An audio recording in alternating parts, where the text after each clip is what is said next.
मैं एक लड़के की कहानी आपको बता रहा हूँ। एक लड़का था, 2008 में वो बैप्टिज्म लिया उसने, और उस लड़के के अंदर एक जागरूकता जागी, और उस लड़के ने क्या किया, उसने फैसला लिया कि मैं पूरी दुनिया के अंदर परिश्रम करूंगा यीशु मसीह के नाम के लिए। मैं लोगों को बताया करूंगा, मैं जगह जगह जाऊंगा और प्रभु के सुसमाचार को फैलाऊंगा। जब उसने मेहनत करने का, परिश्रम करने का फैसला लिया, तो उसी समय जब वो चल पड़ा, प्रार्थना करता, वो रातों को उठ कर दुआएं करता, रोता परमेश्वर के सामने, अपने परिवार के लिए नहीं, लोगों के लिए रोता, दुआएं करता कि परमेश्वर पूरी दुनिया के लोग बच जाएं, ये लोग छुड़ाए जाएं, ये लोग आजाद हो जाएं। परिश्रम करने लगा, घुटने टेक टेक कर प्रार्थना करने लगा, उपवास करने लगा, और परमेश्वर उसके परिश्रम को देख रहा था। लेकिन वो जैसे परिश्रम कर रहा था कि थोड़ी देर के बाद खबर आई, कह रहा है कि थोड़े दिन वो प्रार्थना कर रहा था, और जैसे ही उसने फैसला लिया कि मैं गली गली में, नुक्कड़ में जाकर सुसमाचार सुनाऊंगा, उसने अपने हाथ में एक बाइबल को लिया और जाता, झोपड़ियों में जाता, लोगों को सुसमाचार सुनाता, इधर जाता उधर जाता, जगह जगह लोगों को गवाहियां देता, यीशु मसीह के नाम के पर्चे बांटता। उसके पास पैसे नहीं थे, लेकिन वो कागज पर अपनी कलम चलाकर यीशु मसीह का नाम लिखकर वो पर्चे बांटता, वो जगह जगह जाता, लोगों को सुसमाचार सुनाता।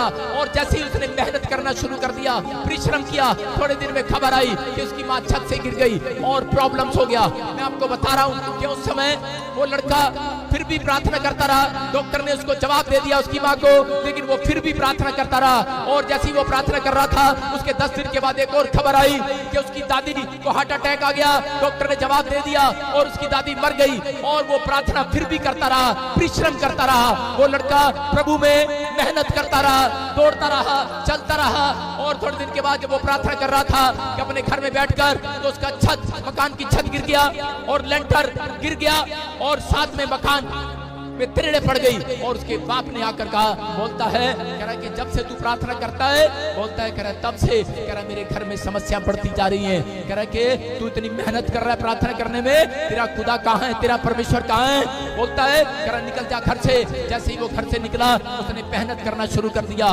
उसने प्रार्थना किया, उसने फिर भी हिम्मत न हारा, वो निराश नहीं हुआ, वो फिर भी प्रार्थना करता रहा और खुदा को रोज बोलता रहा, इस वचन से बोलता रहा, परमेश्वर कि मेरा परिश्रम तू देख रहा है, अरे मेरा परिश्रम का फल कहाँ है? लेकिन वो करता रहा, वो बेचारा प्रार्थना करता रहा और दौड़ता रहा। लेकिन थोड़े दिन के बाद कह रहा है कि जब उसको घर से निकाल दिया गया, वो सुसमाचार सुना रहा था कि थोड़े लोगों ने क्या किया, कि थोड़े लोगों ने उसको पकड़कर मारना पीटना शुरू किया, और पीटा और उसको जेल में डाल दिया। और जब उसको जेल में डाला, तो समय भी वो वहां जेल में बैठकर लोगों को सुसमाचार सुनाता रहा, प्रार्थना करता रहा और बोलता रहा, एक दिन तो मेरा खुदा मेरे परिश्रम का फल देगा। वो रोता रहा, प्रार्थना करता रहा। वहां पर भी उसने मेहनत करना नहीं छोड़ा। उसने जेल में भी बहुत सारे लोगों को सुसमाचार सुनाया।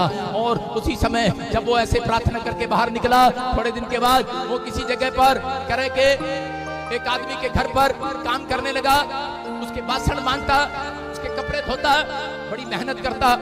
थोड़े दिन के बाद खबर आई उस लड़के के लिए, वो मेहनत कर रहा था, लेकिन थोड़े दिन के बाद वो मेहनत करता करता प्रार्थना फिर भी करता। वो काम पर जाता, लेकिन रात को वो प्रार्थना करता, सुबह उठता प्रार्थना करता। लेकिन फिर खबर आई कि उसकी लड़की छत से गिर गई। और उस समय फिर भी वो, जब उसकी लड़की छत से गिर गई, तो उसी समय फिर भी प्रार्थना करता रहा, धन्यवाद करता रहा परमेश्वर का, और परमेश्वर देखता रहा। और वो रोता रहा, गिड़गिड़ाता रहा, लेकिन उसने अपने परिश्रम को बंद नहीं किया। वो फिर भी चलता रहा, दौड़ता रहा। और एक दिन उसको क्या हुआ कि थोड़े दिन के बाद कि वो लड़का पास्टर बन गया। और पास्टर बनने के बाद कह रहा उसने जगह जगह, गांव गांव में जाकर, गली गली में, नुक्कड़ में जाकर उसने सुसमाचार सुनाया। थोड़े दिन के बाद खबर आई कि उसके भाई को टीबी की बीमारी होगी, प्रॉब्लम्स होगी। वो फिर टेंशन में गया, लेकिन उसने फिर भी हिम्मत न हारा, प्रार्थना करता रहा, विनती करता रहा। जिस पास्टर के साथ काम करता था, उसके साथ कह रहा है कि उसी समय क्या हो गया, कह रहा है कि वो लोग नफरत करने लगे उससे और चलने लगे, ईर्ष्या करने लगे। उसने छोड़ दिया वो चर्च, और वो साइड में अपने नाम की प्रार्थना वो बोलता रहा, परमेश्वर से मेहनत करता रहा, फिर भी दुख उठाता रहा और चलता रहा। अपने परिश्रम को बंद नहीं किया। अपना परिश्रम कह रहा जो उसने यीशु मसीह में वादा किया था, प्रॉमिस किया था, वो करता रहा, मेहनत करता रहा। और एक दिन फिर क्या हुआ, कह रहा कि जब वो प्रार्थना करने के लिए गया, थोड़े दिन के बाद एक किसी ने उसको झूठे केस के अंदर डाल दिया, और उसी समय जब झूठे केस में उसको अंदर डाल दिया, वो वहां भी सुसमाचार सुनाता रहा, वो परिश्रम करता रहा, मेहनत करता रहा। किस लिए? कह रहा यीशु मसीह के लिए, के नाम के लिए दुख उठाता रहा, प्रार्थना करता रहा। लेकिन जब वो जेल में था तो उसी समय उसके पास खबर आई, जब वो प्रार्थना कर रहा था, लोगों को सुसमाचार सुना रहा था, कि खबर आई कि मकान मालिक ने तेरे बच्चों को बाहर निकाल दिया है, और मकान मालिक ने नोटिस दे दिया है, तेरी पत्नी तेरे बच्चे सड़क पर आ गए हैं, घर से बाहर निकाल दिया है। रो पड़ा है ये व्यक्ति, अरे ये लड़का रो पड़ा है और बोलने लगा है, बोलता है, और ये वचन इसके सामने आता है और हाथ उठाकर कहने लगा, ए आसमान के खुदा, बोलता है इतने साल मैंने परिश्रम किया, बोलता है मेरा प्रतिफल कहाँ है, मेरी मेहनत का प्रतिफल कहाँ है, और यहाँ पर रो पड़ा है। लेकिन उस समय रहा नहीं गया इससे, जब बीवी बच्चे सड़क पर आ गए, अरे मकान मालिक ने घर से हाथ पकड़कर बाहर निकाल दिया। उस समय अरे मैं आपको बता रहा हूँ कि इसका हाल क्या होगा। अरे ये लड़का रो रहा था, प्रार्थना कर रहा था, लेकिन फिर भी इसने जवाब नहीं दिया परमेश्वर को। फिर भी ये शाम को प्रार्थना करने के लिए गया, ये फिर सुबह प्रार्थना करने के लिए गया, लेकिन रो रहा था और लेकिन कह रहा था, उस दिन हार गया ये लड़का और टूट गया और कहने लगा, बोलता है, कह रहा परमेश्वर, कह रहा कि अब मैं सुसाइड कर लूंगा, अब मैं अपना जीवन खत्म कर लूंगा, बोलता है मैं थक गया हूँ। लेकिन उस रात इसके कानों में एक आवाज आती है, और इसके कानों में एक आवाज आती है, बोलता है अपना रोना पीटना बंद कर, अपना रोना पीटना बंद कर, कह रहा कि तेरी मेहनत का फल आज रात तेरी गोद में आने वाला है, तेरी मेहनत का फल आज रात तेरी गोद में आने वाला है।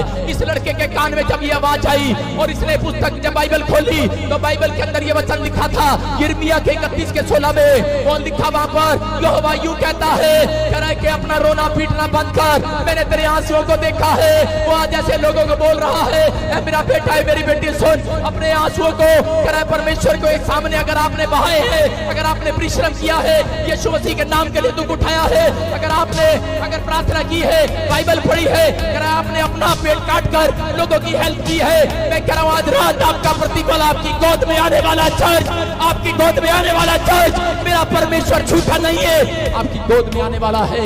ये लड़का ही विश्वास करके, कह रहा वहां पर भी, कह रहा विश्वास कर रहा था, लेकिन रात को, कह रहा जब इसने वचन को पढ़ा, सुबह खबर आई कि इस लड़के की जमानत हो गया और ये अपने घर पर गया। ये लड़का जैसे ही बाहर निकलता है, परमेश्वर का रोता हुआ धन्यवाद करता हुआ जा रहा था, और उसी समय पवित्र आत्मा ने क्या किया, बोलता है पवित्र आत्मा ने कहा तू जा। एक आदमी उसके पास आया, बोलता है मेरा बच्चा मर गया है। उस लड़के ने उसके ऊपर हाथ रखा, वो बच्चा जिंदा हो गया। एक औरत एक और उसके पास आई, बोलती कि मेरे बच्चे की आंख नहीं है, उसने हाथ रखा, चमत्कार हो गया, उसकी आंखें वापस आ गई। एक औरत और आई, बोलती है रसोली है, कैंसर है, और उसने उसके ऊपर हाथ रखा, वो कैंसर चला गया। चमत्कार करने लगा परमेश्वर, उस लड़के के जीवन से चमत्कार होने लगे। मैं कह रहा हूं कि उस लड़के के जीवन में परमेश्वर ने चमत्कार पर चमत्कार करना शुरू कर दिया। जितना दुख उठाया था उससे ज्यादा परमेश्वर ने उसको अनॉइंटिंग देना शुरू कर दिया। आज वो लड़का आपके सामने खड़ा है, उसका नाम पास्टर भजिंदर सिंह है। हालेलुया।